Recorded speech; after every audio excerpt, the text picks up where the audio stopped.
Well, hi everybody, it's the Week in the Tackle podcast, the podcast where every now and then we get together to record a podcast where we look back at the previous week in soccer and or football. I'm Tom Rennie, great to be with you, a couple of days late, and I didn't turn up last week either, so sorry about that. Alongside me is a television star, an MLS legend, and a man who looks impossibly young. It's infuriating. It is old Danny, Brian Dunseth. How are you, mate? You all right? Rennie, usually you make a joke here where you're teasing me about not showing up for work, but you didn't show up for the podcast last week. I'm having that thing that you experienced for years where your kids are always sick, and because they're always sick, I get all the sicknesses, and the first thing that happens to me is laryngitis, my voice. My voice just went. And people will say, people like liars will get in touch with me now and say, oh, it was because you went out on Friday night. No, liars will get in touch and say it's because you went to a karaoke bar till 3 a.m. in North London. No, liars will say that. Liars will say it's because I then did a 3-hour live commentary of the worst game of football ever, Crystal Palace Nottingham Forest on Saturday, and had to keep it entertaining, even that was horse. Sorry, Tim. No, liars. And then liars will say that I went to Newcastle West Ham on the Sunday, or went to the pub for a few hours before the game, and then went to a really exciting game of football, and then met a bunch of Ghanaian people who think I'm a celebrity, and went for a few drinks after the game with them, and watched the other game on the telly afterwards, the Arsenal Man City game, had a few drinks. Fucking liars. Sorry, Tim, because that's not what happened. I got laryngitis off the kids, all right? So let's not lie to people. Did you talk about the old fashions that you consumed? No, I lost my voice. Couldn't do it. Just drunk them. Quick as you can. Drank them. Like we were back in DC, huh? Yeah, I don't remember that. I'm sure it was good. I do remember saying hello to Ricky Pooch and his girlfriend and them going, okay? Anyway, I want to move on. I assume girlfriend. I think it was his girlfriend. I don't know. I was super smashed. They don't do the measures. The measures are very important. Listen, a few things to get through from what's been going on. Of course, next Tuesday's programme, so in a few days' time, we'll look back at this weekend in the Premier League and talk about the big stories that have happened. But there's a few things to catch up on that we've missed out on talking about on this podcast. And also, Danny, you're a proper celebrity these days. What don't you do? I'm amazed you still make time for this. We're delighted you do. Because you've been on the telly box covering these two USA friendlies, the loss against Germany and the thumping victory over Chris Hughton's Ghana. How was it, buddy? Did you wear the Liberace suit? That's what people really want to know. I did not, Rennie, but the Liberace suit, I feel like there's a January appearance coming for the Liberace suit. You know, it's one of those suits that you can't bring out too often. You got to make sure you got to time it. You got to coordinate it. You got to think about it. You got to plan for it. And is it a warm weather suit? Is it a cold weather suit? Do you think about doing like maybe a Fort Lauderdale Lottie-Dottie look for the Liberace suit to come out? Or do you just kind of put it in the back pocket for an indoor, in-stadium type feel? There's variables that come into play. But Friend's it's about wedding. Are you going to a gay wedding in Hamptons? If that's a thing, then you can wear that suit. You know, otherwise, maybe not. It's also the sneaker game. You gotta do the sneaker game. The Jordan 1s, 2 different Jordan 1s were in effect. Adults wear shoes. Why don't adults? You should have some shoes with your nice suit. Everybody loves it. When a child goes to a wedding, you get them trainers because it makes them feel like a big boy. Oh, but you're doing it on the television. You're in your 40s. Hold on a second. You're the guy that got lost in Denmark at a wedding.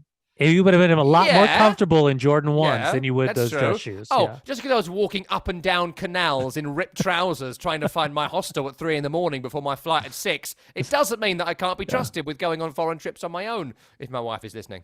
Sounds like a hostile environment you found yourself in. Very nice. How was it, buddy? How was the trip? How are the American national team?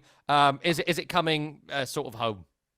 No, not yet. But what I would say is there's nuance, right? I mean, history tells you that they lost 3-1, and that's the result. And at the end of the day, Germany was the better team, and they deserved that 3-1 win. But I do think there's nuance because it's not a World Cup, because it's not a tournament format, because it's not a group stage. This is an international friendly where we knew coming in that there was no Anthony Robinson. We knew coming in there was no Tyler Adams. We knew coming in that we were going to see the first time Greg Berhalter and Gio Reyna were together in a camp following everything that transpired in Qatar and subsequently afterwards. So there was a lot of kind of unknowns. And what we found out in the first 45 minutes, and I'll put context to this conversation, the average starting age of the United States was 23, 24, if or when you decide to add or subtract Tim Ream and his 35 years of age. But this is also a German team that Julian Nagelsmann and his shirt Had a roster. Describe the shirt. You saw it in the flesh. Describe it. It was a platy shirt, unbuttoned. It wasn't as dialed in as Nagelsmann as we're used to seeing. I don't know if it was like a US type of feel, if it was like a fallish East Coast debut for Germany type of look. But I told the joke on SiriusXM FC channel 157 Grumpy Pundits that, and this is very niche joke. You're going to get it now, but it's very niche for those that don't understand. Julian Nagelsmann driving on the 10 freeway through Redlands in a lifted truck with a skin sticker would have fit in perfectly. Why do you think I'm going to get this now? You didn't really explain it properly to me on the program, and even though a caller called in to tell us that from Northern California, got the joke, I still don't get it. What's a skin sticker? That was such an adult shop. That was such a niche joke that somebody north of Yosemite called in knowing the joke because he had another joke on top of that joke for those guys in the 909 never take their truck off road. So it's like a nice little clean truck that they only drive on the freeway, that they don't really get it dirty. But then even someone on Threads sent me a message that was like, I get that joke. Like, that's a good joke. I got you on that joke. So there was layers to the joke. It's a very 909 centric. But it's like somebody who like thinks they're rugged, but really they're rich, sort of thing. I mean, no, that's not even the joke. The joke is more but that's like what you mean about Nagelsmann's shirt. Right? Yeah. Sorry. Yeah. He would fit in perfectly with the 909. Yeah. So, anyways, this is a German team that comes off the win against France. Like, they won against France. First, everyone's saying like, "Oh, it's not Germany. They're not Germany." Like, it's still Germany, right? You're still talking about. I think it was 6 players that stepped on the field that was 30 or more years of age. 5 other players from the age of 27, 28, 29. So that's 11 players with a lot of experience, as much as we're talking about, Julian Wirtz, the 20-year-old, or Musiala, the 20-year-old. Like, there's still a lot of experience in that team.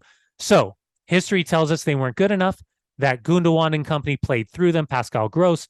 They found Wirtz, Füllkrug found too much time, too much space. And at the end of the day, it looked comfortable when it's all said and done for Germany. But that first 45 minutes, there was a lot of really good things. It was 1-1 after the first 45 minutes. I don't think Pulisic was offside, even though he's flagged it out. There was no VAR. He scored. The 1v1 with Marc-Andre ter Stegen. Was it a penalty? Was it not a penalty? I don't think it was, but it's a good moment. Tim Weah, a couple different variables between Balogun and Pulisic for chances in the box. Scuffed shots, individual moments. A worldie of a goal from Christian Pulisic as he takes the 1-2, gets away from 4 guys, picks out that upper corner. So a lot of positives with Gio Reyna back in there. So what are those moments and the learning moments of the loss and the frustration of the loss that then they are using an applicable style against a Chris Hughton Ghana side that, I mean, awful. It was I said this in the broadcast. It was the most offensive lineup he could have possibly put out. Thomas Partey from Williams, brilliant players. Inaki Williams, Jordan Ayew, Pansil was great against Mexico. Kudus from West Ham scored that goal against Newcastle. I mean, these are 5 really, really good players. But the other 6 players were really, really, really bad. And that was the most apathetic, non-interested type of performance, like a full proper smashing that we've seen in a long time against a team that, by the way, Ghana is in the group with Egypt. I think it's group maybe D or E in AFCON that starts in January. Like, no chance. This is a great 2-game, opportunity. They lost 2-0 against Mexico. They ended up losing Aido to a foot ankle injury because playing on turf, he ended up hurting himself.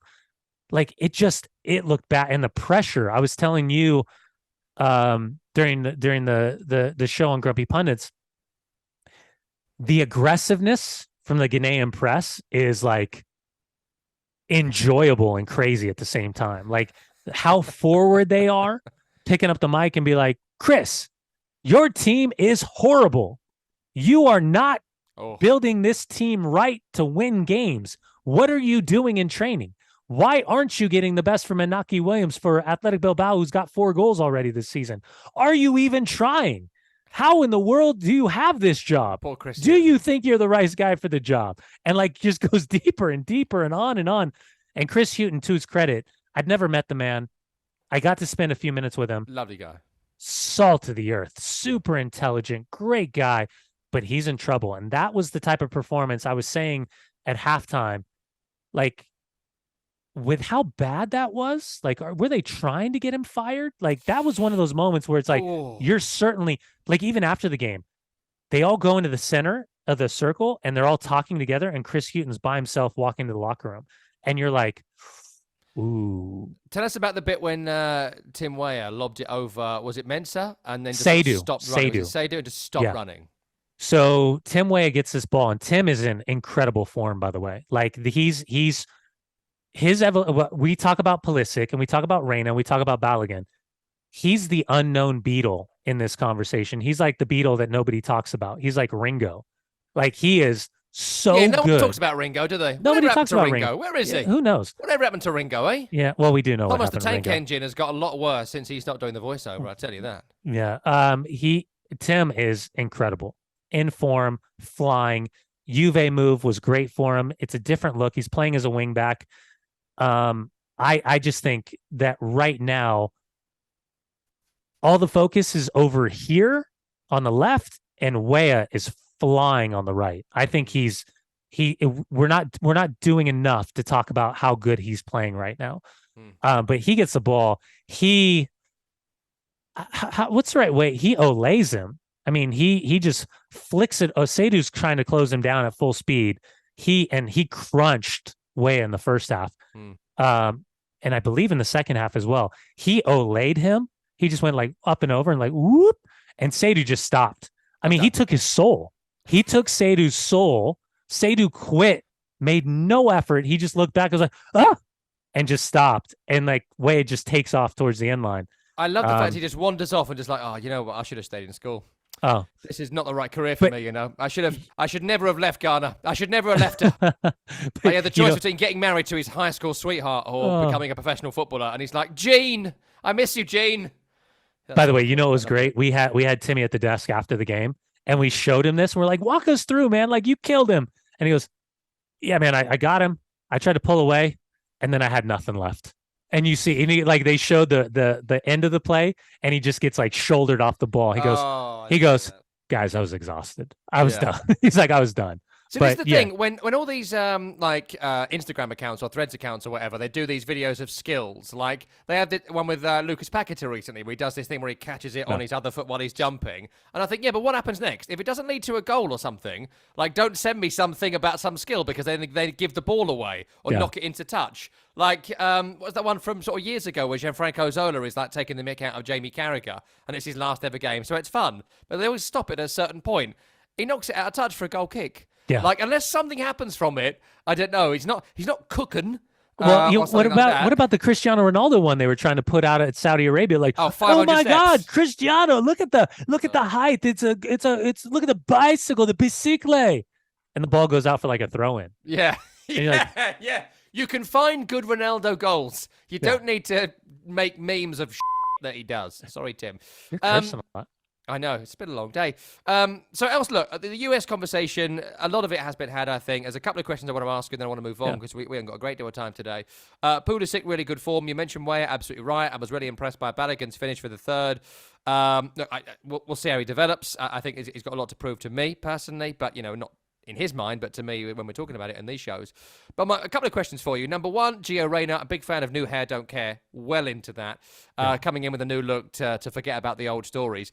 Talk to us a little bit about his development as a player, because I think that there's two things that I think are interesting for the US. Midfield and defence. In terms of midfield, Tyler Adams is your best player in that group, I think. And if he ever gets fit again, hopefully he does, is your guaranteed starter. The rest of it is all a bit movable, right? So... Yeah.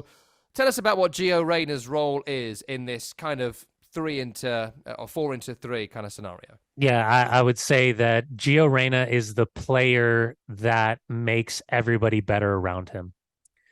In this role, even talking to Flo Balogun, you know, enjoying having Gio close to him. And this was the sixth start between I would call it the front four, with Christian on the left, Tim on the right, Balogun, and Gio playing in the pocket. His way to the pass is spectacular. I mean, left foot, right foot. He sees a ball. He sees a threading line. He sees the game different than all the other guys. He's the most, I think, well built. By the way, he's a big kid. He's like 6'2". He's bigger. He's like 6'2", 180, 175, but like muscle. He's perfect. He can ride challenges. Like he went 1v1 shoulder to shoulder with Rudiger, didn't get bumped off the ball at all. He uses his body really well. Left foot, right foot, his technique. He's as good as his dad, Claudio, who's superb, unbelievable number 10. But I would say Gio's maybe ahead of him. Like Gio's potential is even better. He's a different profile, body type. And I just think that this is the future of what we're looking at. But with that becomes an issue because Gio's a tempo player, he's a rhythm player. He'll come all the way back searching for the ball. He's the guy. He's the first guy. He's different than Christian and different than Weah. You play through Gio. And I think that's a player that we haven't had for a while. He's like a proper give me the, like he wants the ball. He's constantly hand out, checking, give me the ball, give me the ball, give me the ball. And he's drawing people in to lay the ball off in like open spaces. So by doing this, he creates kind of a weird issue for Greg Berhalter when we think tactically now. Because to your point, when Tyler comes back, who's the captain of the team, and we have no idea, after the return with Bournemouth in the EFL Cup to then the announcement with injury, do we know, is it a short-term injury? Is it a long-term injury? God forbid it's a surgical issue with that hamstring, what this looks like. But in the meantime, I describe it triangle point up. Triangle point up with Gio, and then the two undersides, right, from this point is going to be Eunice and it's going to be Weston. When this comes back, with no Gio, we were talking triangle point down. So it's Tyler, and then it's Weston and Eunice. I don't know why I went like this. It's nice. Like somebody's little nipples or something. You were tweaking nipples there. You were tuning in the radio station. So Eunice and Weston now, it's going to be kind of like this, I think, theoretical either or. So when Tyler's back and so we were talking about Germany, somebody said to me in the U.S. team, well, if Tyler's in that game, he hits Gundogan early. He's going to smash Gundogan a couple times. And it's like a statement tackle. It's a statement challenge. That's not really in the game for Eunice and Weston. They're different players. So now what is this going to look like? We don't know until we actually have to have this conversation. But right now, it's a good problem to have. Now, Anthony Robinson, healthy, is going to be the starting left back. Serginho Dest, healthy, is going to be the starting right back. Because Anthony wasn't there, Sergio went to the right back. He was isolated 1v1 with Leroy Zana. We're asking for more press, back press, down press from Christian. We're asking more flare out from Eunice. And then Joe Scally's solid, but he's a stay-at-home. He's not a marauding get-forward support. So you lose Anthony overlapping, Christian tucking in the hole, different variables against Germany. You lose that on the right, different variables with Serginho, overlap, underlap, Timmy tucking in. What does that combination look like? We saw that against Ghana. I think the biggest question now isn't about goalie. Biggest question is not about number 9. The biggest question is no longer about Gio. The biggest question is not about even the balance, theoretically, of what we're talking about with Eunice, Tyler, and Weston. The question is center backs. That's going to be the question right now for U.S. soccer. Yeah. Because with Tim Ream, 35 years of age, iconic presence. And I use this analogy during the show. When we were talking about 2018, or the lack of qualifying for 2018, we did this vitriol about Michael Bradley and Josie Altidore and Clint Dempsey and Landon Donovan to an extent, Jermaine Jones to an extent.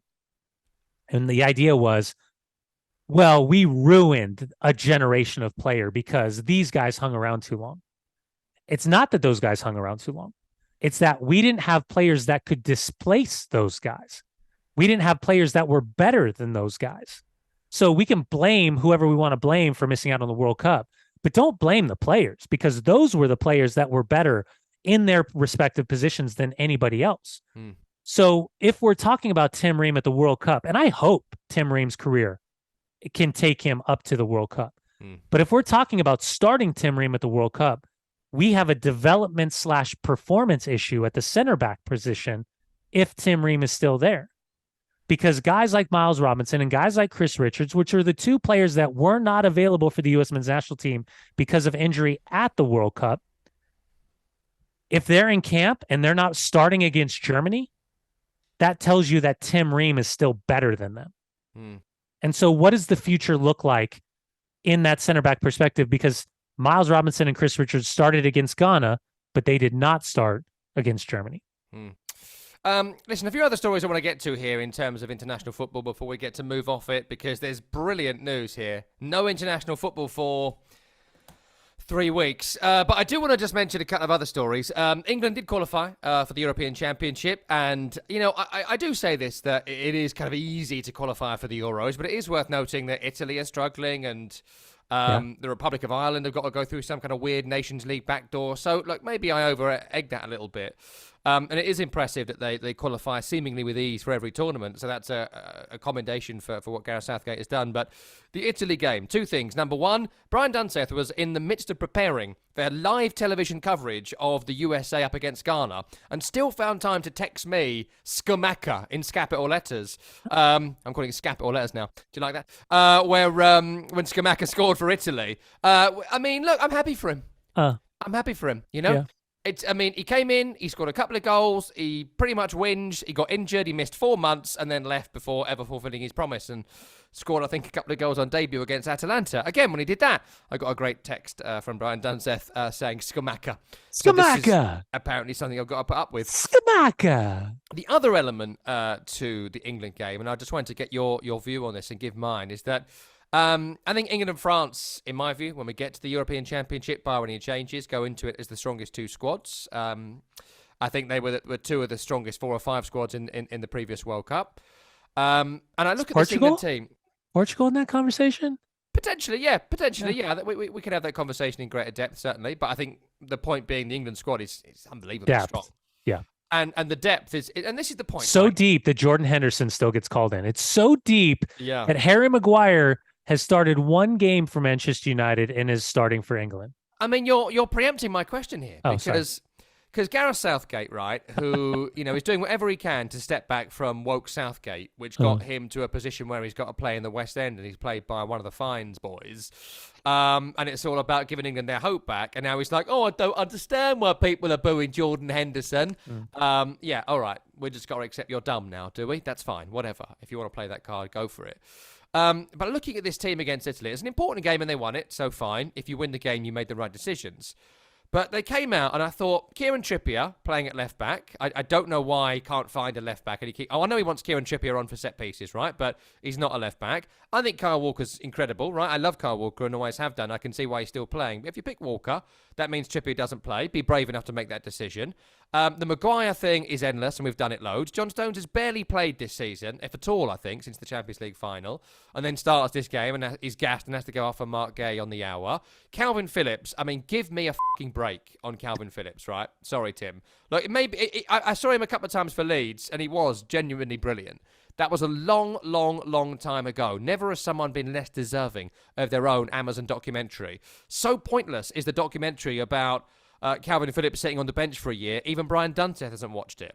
And I'm not even saying that he's a bad player, but right now he's got no business being in this England squad, and yet starting and then getting replaced by someone out in semi-retirement, the monumental hypocrite that is Jordan Henderson. There's issues for me there. And, the front 3, fine. Foden, Bellingham, Rashford, Kane. I think that's a terrific trio plus the striker. So just a little question here, Dunny, on... This is Southgate's last tournament. I think he's been terrific in the round. I think what he's done for England, stepping back, looking at the whole 5-6 years of his time there, incredible. But if he's going to go into a tournament and keep picking players that were good for him 3 to 5 years ago, like if Calvin Phillips continues to play no football this season, and we go into a European Championship that, in my view, England should win or at least be knocked out by France, then I don't know, what are we doing here if someone else can't step into that role? Yeah, well, let's start at left back. Luke Shaw, Chilwell, both injured. So we can understand theoretically why Trippier is on that left-hand side. The Harry Maguire conversation is just purely down to sweat equity. What he did in the past is giving him the opportunity. He's been really good for England, not been really good for Manchester United. Very clear linear difference. But it's not about performance. And this is where Gareth Southgate at some point has to pay the piper publicly. And he's going to have to flat out say that his loyalty to Harry Maguire, to Calvin Phillips, to Jordan Henderson is purely based on what they've done in the past. And it has nothing to do with what they're doing with their current form. Because if that's the case, you got a lot of players on the fringe, on the outside looking in, going, well, I think you already do, saying, that's bullshit. Sorry, Tim. Because you cannot justify the inclusion for some of these players while then trying to justify the exclusion for other players and saying, well, it's competition. Well, it's about performance. It's about goals and assists. It's about form. It's about fitness. No, you've been tossed out. The baby went out with the bathwater on that conversation. So it's up to him, however he chooses. But I will say that I think he's making it more difficult for himself. I think he's actually applying more pressure on Harry Maguire and Jordan Henderson, because when you go out and you're publicly doing everything in your power to change the mind of the general public and say, no, you don't understand. No, it's you that don't understand.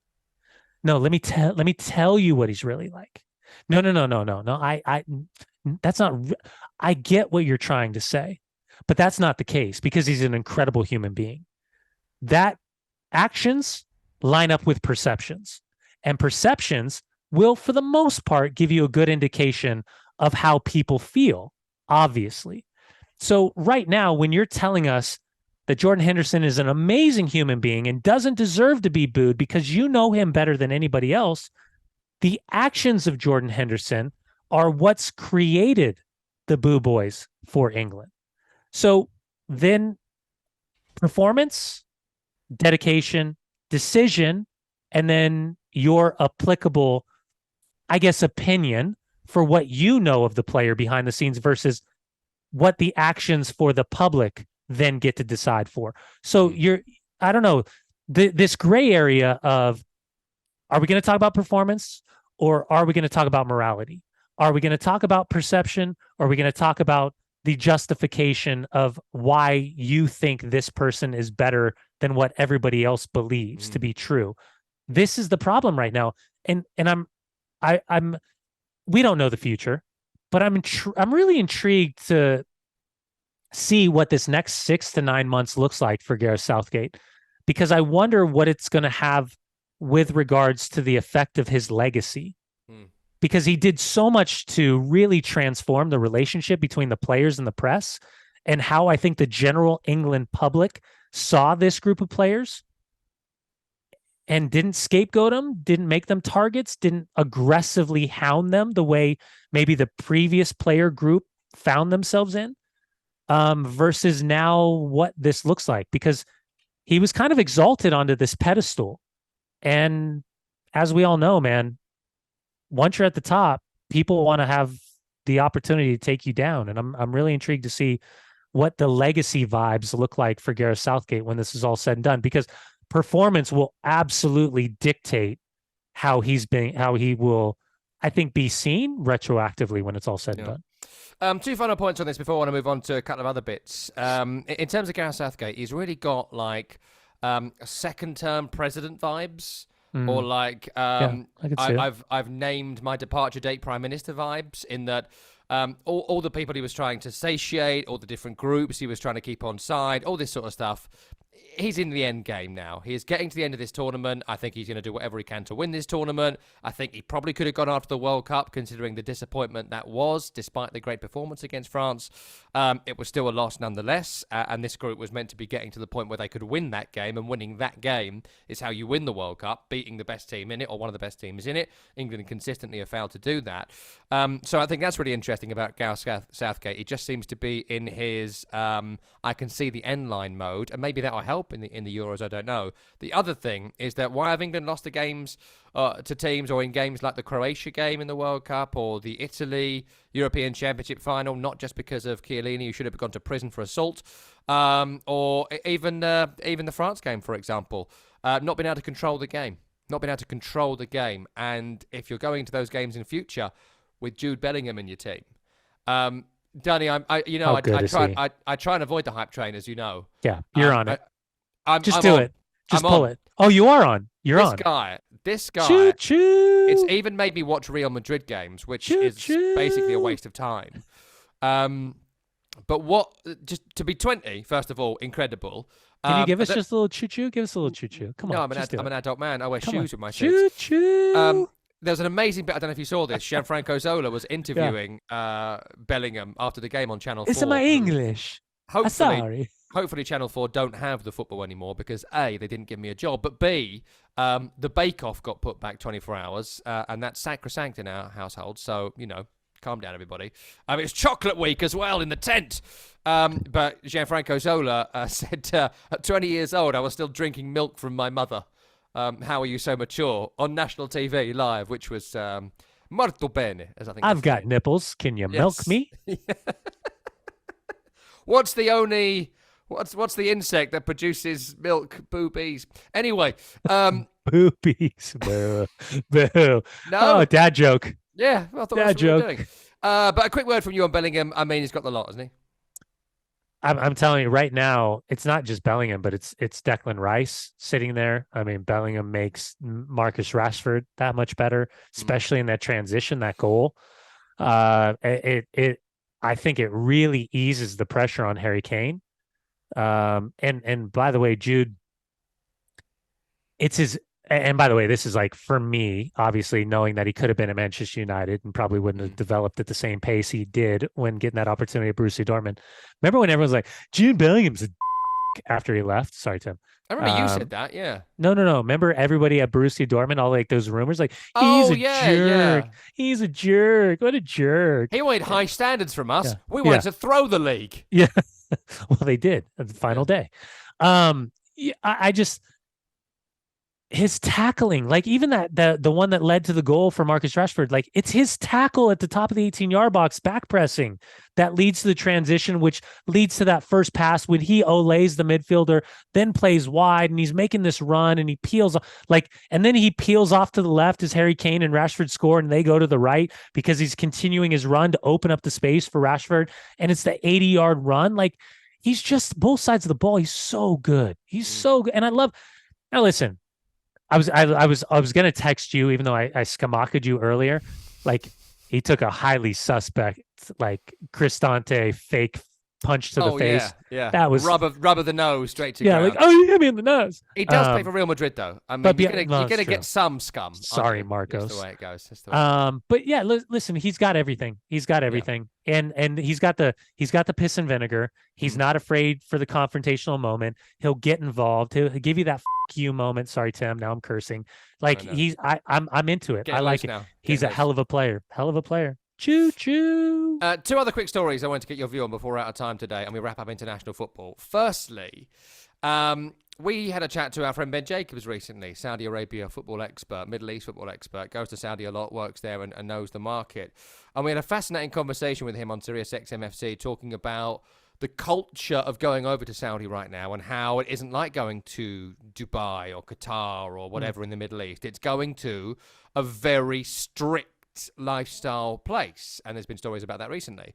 And I've heard a couple of stories, not from Ben, I'll just note here, but a couple of stories about Neymar not particularly liking the lifestyle. And it's not like you can be in Saudi Arabia and live the Neymar party lifestyle. They will not allow it for various reasons. It's why Saudi Arabia is not a country that I don't think I would want to work or live in, amongst other reasons. But not that I'm a particularly party lifestyle guy, but sometimes I like to send my wife to the shops unchaperoned. Call me old-fashioned.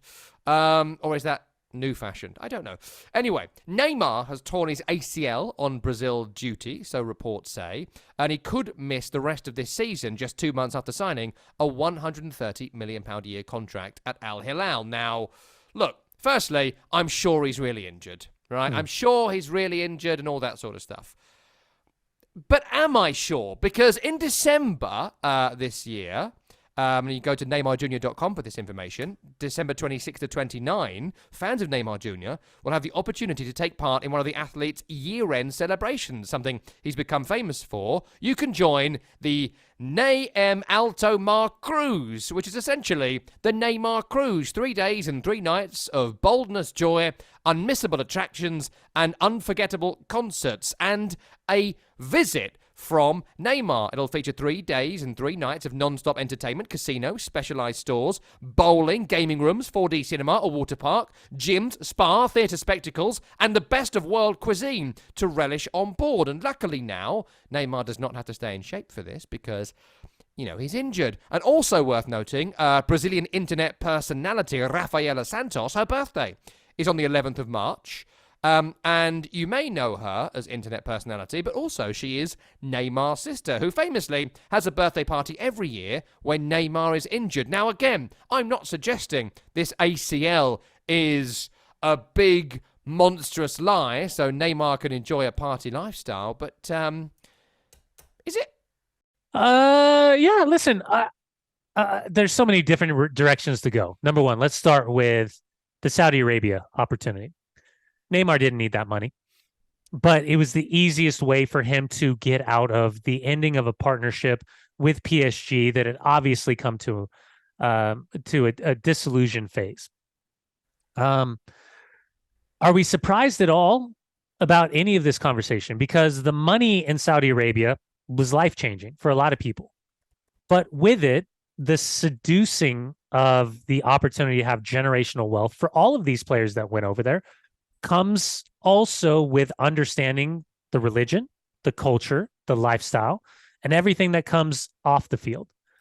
And so it's not just maybe Neymar in this conversation. Maybe it's Neymar's kind of group, his friends. Like, you're not in Barcelona. You're not in Paris. So this is going to be a different lifestyle off the field as well for them. So all of this, the thing I said to you was when he goes down with his ACL injury, I wonder behind the scenes where the conversation is, or if there is this preliminary talk of like, guys, what do you think about rescinding this contract, going in opposite directions? Like, yeah, just walk away. Let's just walk away from this because that's a lot of money.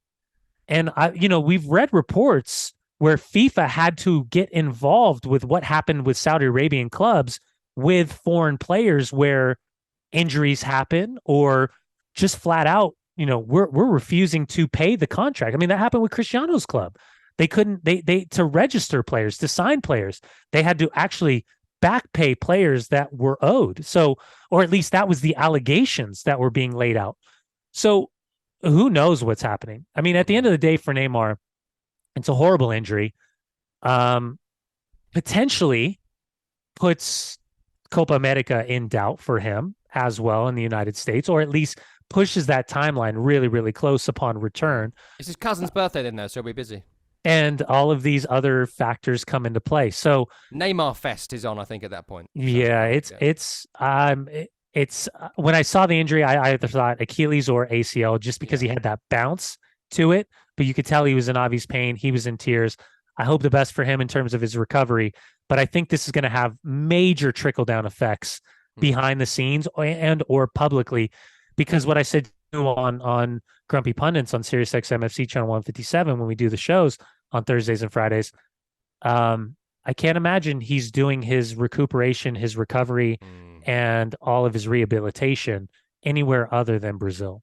Yeah, I'm sure he's really injured. I'm just joking. No, of course, we wish him well on his recovery, but the Saudi angle is going to be very interesting, and we'll stay across it. One final story to get your view on, Danny, before we run out of time, and that is this Rasmus Højlund story. And I'd love to know where you land on this because it's done Sethery on both sides. Yeah. So Denmark beat San Marino by 2-1 in what was a very testy game. San Marino, I think, still the worst team in the world, or they're certainly the worst team in Europe in terms of results. They never get a result. At one point, they'd scored a goal, and everyone were like going wild about it.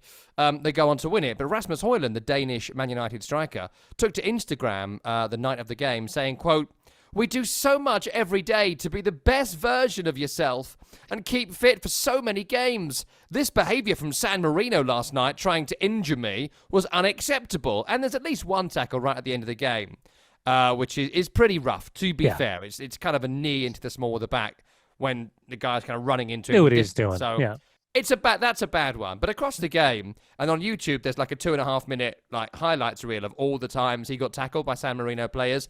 I think there's only about 3 that are a bit suspect. Beyond that, only 3. Yeah, one of them's very suspect. 2 only of them 3 were tackles. a bit firm, but there's about 30 tackles, and of which 27 are all right. Yeah. Defender Roberto Di Maio, 41. Not Di Matteo, Di Maio. No, Di Maio, Roberto Di Maio. It's like his non-union equivalent. His San Marino cousin, yeah. Yes, exactly. And he took to his gram to respond, and this is just so perfectly bitchy for a man in his 40s. I love this. So I'm just going to read you the whole thing. Not in Italian, but it's going to be fun. He says, "Today I read that Mr. 80 million is complaining because yesterday he received less than great treatment from the defenders of San Marino. Well, dear." Oh, dear. Well, dear, probably in football like today where physical contact has disappeared, you can allow yourself to make fun of us little opponents with ugly and repeated gestures or to simulate at every opportunity, hoping for the VAR or a penalty.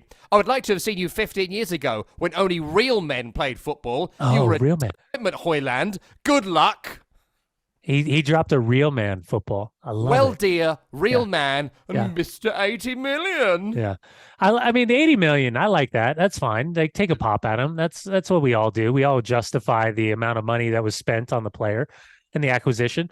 I mean, listen, if you're Højlund and you're playing for Manchester United and you're playing for Denmark and you are the absolute goal scorer, like, it's similar, right, to Erling Haaland, albeit different. But at the same time, when you're going to play these games, I mean, there's no God-given right that you step on the field, that the competition factor isn't there, but you want to be in a situation where strong tackles are strong tackles and like trying to get a piece of a player is a different conversation. But from a guy that didn't have a lot of talent, where there was more talent in someone's pinky toe than I had my entire body, like, you got to go hard. You got to make it difficult. You got to get in the kid's head. You got to, I would pinch, I would grab, I would thumb people in the back. I would do whatever it took to make sure that guy knew that I was going to compete. I was going to do everything in my power that I could to make it difficult for him, especially if even before you step out on the field, if you're in the locker room, that you're going to lose the game.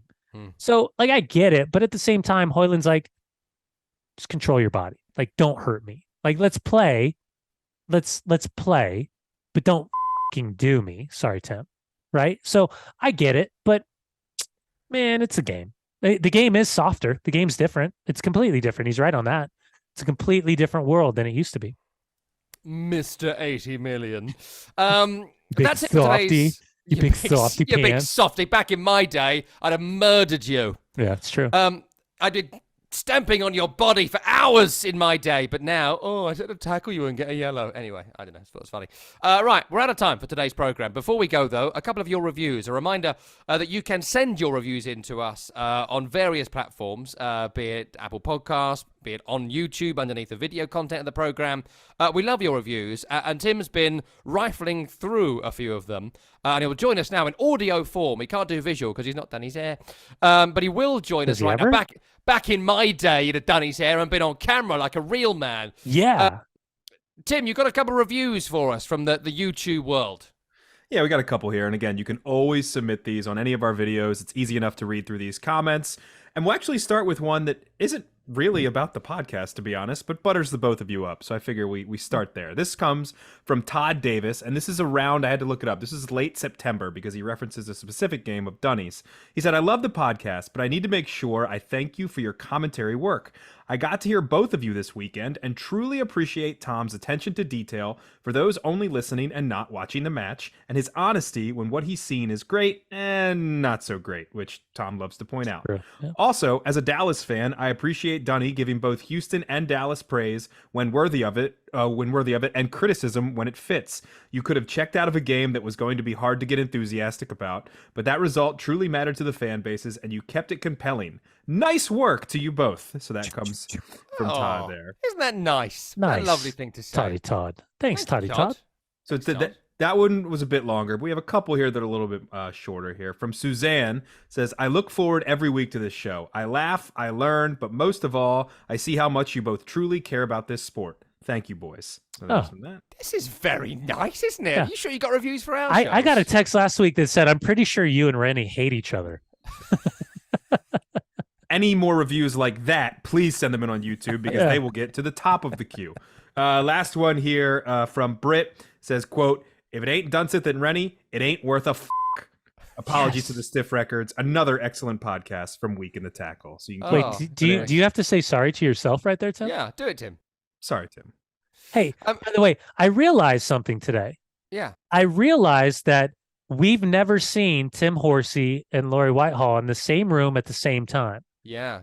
I'm not saying they're the same person, but if you're not sure what Tim Horsey looks like, or you're not sure what Lori Whitehall looks like, just Google search each other and you'll see that they are twins. I went to Fulham Chelsea a couple of weeks ago and I sat directly behind Hugh Grant, the actor Hugh Grant, who sits in the money section. And if that is not Tim Horsey's grandpa, honestly, there's no way that two individuals can have that boyish hair and not be related by blood. Do we know what Tim's mother was doing in LA in the 90s? Did she have a job? Do we know? I'm pretty sure she might have gotten a ride with a young gentleman one time in Los Angeles. A divine way to spend your life. I think we can all agree on that. Send your reviews in on the various so many layers. Make sure you give us a 5-star review as well. One final one from me, because I keep forgetting to mention this. This comes from CWIT31216 on the gram, who responded to one of our videos on Grumpy Pundits on SiriusXM saying, thank you for the entertainment whilst I was in labour with my daughter. The newest Grumpy Pundits fan was born on the 16th of September. So there we go. Congratulations. Congratulations to Seawit. We enjoyed that. Thank you. Apology to Tim's mother. Right. That's the end of this week's Week in the Tackle. If my voice holds up, we'll do one on Tuesday. That is Brian Dunny Dunseth. I am Tom Rennie. Tim Horsey produced the programme. We'll see you next time. All right.